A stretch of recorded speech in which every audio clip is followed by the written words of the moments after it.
Now, look, Newsmax evidently believes it has reached a point where, in addition to ad dollars, they can demand to be paid by DirecTV. Except DirecTV can get the first and other content like it for free. So why would they pay for another small right-wing channel at a time when viewers are cutting the cord in droves? A network that has had 8 years to establish itself, and many of their shows, most importantly, are trending downward. DirecTV has said it's perfectly willing to carry Newsmax under the terms of their previous agreement. But Newsmax doesn't seem to want that. In a statement, DirecTV said, quote, "Our difference with Newsmax are economic, not political or ideological. Newsmax made unreasonable demands that would force DirecTV customers to fund the network's shift from a free nationwide streaming service to one that will require a pay TV subscription. Since we would not agree to Newsmax's demand to pay them tens of millions of dollars in licensing fees, DirecTV was no longer permitted by Newsmax to air its content. DirecTV is disappointed by Newsmax's position. We prefer Newsmax had never left and remain interested in bringing Newsmax back under the right financial terms." Look, this other network, was evidently willing to take the deal, the right financial terms. This happens all the time these days. And just to add further evidence that DirecTV is in cost-cutting mode, think about the fact that it just got rid of its wildly popular exclusive NFL Sunday ticket package in an effort to watch the bottom line. If even the NFL isn't spared from DirecTV's cost-cutting measures, why would Newsmax be immune? And yet, despite all the evidence that this is strictly a business matter, you still have certain grandstanders in Congress, like Kentucky Congressman James Comer, the chair of the powerful House Oversight Committee, actually going so as far as to threaten DirecTV. I'm very upset that DirecTV does not have Newsmax on there. I've been in constant communication with the leadership at AT&T and DirecTV. I have strongly encouraged them to meet with your CEO, Mr. Ruddy, to get this worked out, or else do you really want to go in front of the House Oversight Committee? Because this is something that the 26 Republicans on the House Oversight Committee are very passionate about. Carry Newsmax and pay their demands, or else?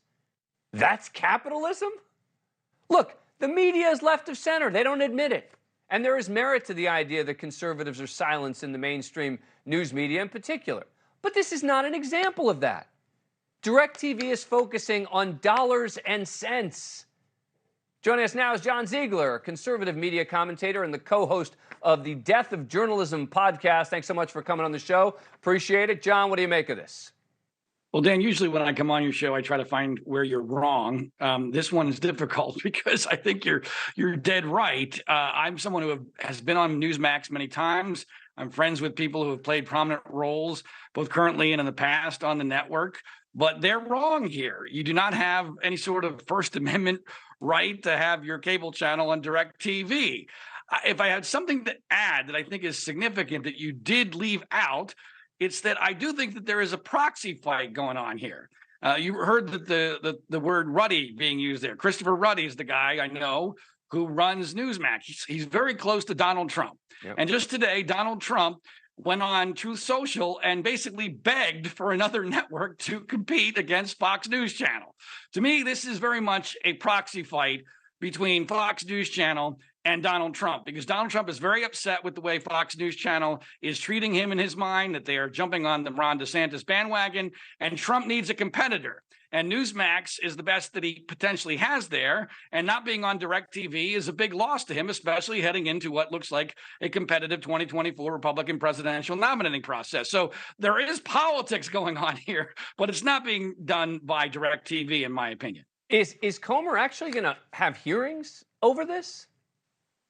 I hope not, because that to me is that's why I bring up the First Amendment issue, because that, when you say or else, that's the government really stepping in a way that they should not step in. And as you know, when it comes to free speech absolutism on a scale of 1 to 10, I'm about an 11.